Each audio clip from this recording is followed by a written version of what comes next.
Hello guys, നമുക്കൊരു ചക്കയട ഉണ്ടാക്കാം. ചക്കയട എന്ന് പറഞ്ഞാൽ എങ്ങനെയാണെന്ന് അറിയാമോ? ചക്കപ്പഴം വിളയിച്ചത് മാവിൻ്റെ ഉള്ളിൽ വെച്ചുണ്ടാക്കുന്ന ഒരു പരിപാടിയാണ്.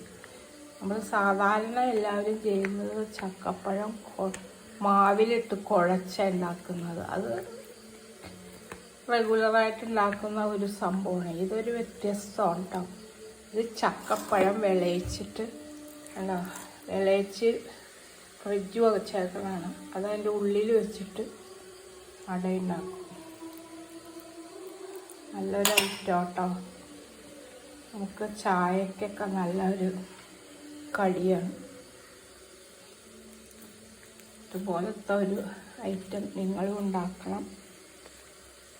അത് നമുക്ക് കുറച്ച് ഗോതമ്പ് മാവ് എടുക്കണം. ഗോതമ്പ് മാവ് എടുത്തിട്ട് ഗോതമ്പ് മാവ് അരിപ്പൊടി എടുക്കണം. എന്നിട്ട് ഉപ്പൊഴിച്ച് വെള്ളത്തിൽ ഉപ്പൊഴിച്ച് കുഴച്ചെടുത്തിട്ട് ഇങ്ങനെ അപ്പച്ചെമ്പിൽ വെച്ച് ഇങ്ങനെ പുഴുങ്ങിയെടുക്കണം.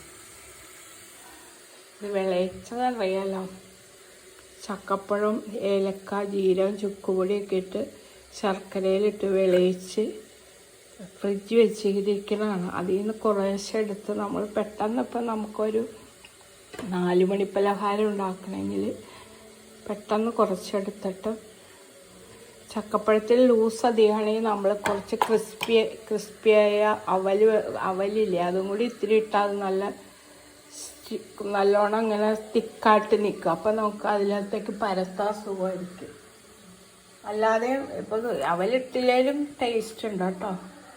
നല്ലൊരു പലഹാരമാണ്. എല്ലാവരും ഉണ്ടാക്കണം. അടിപൊളി ഡിഷാണ്.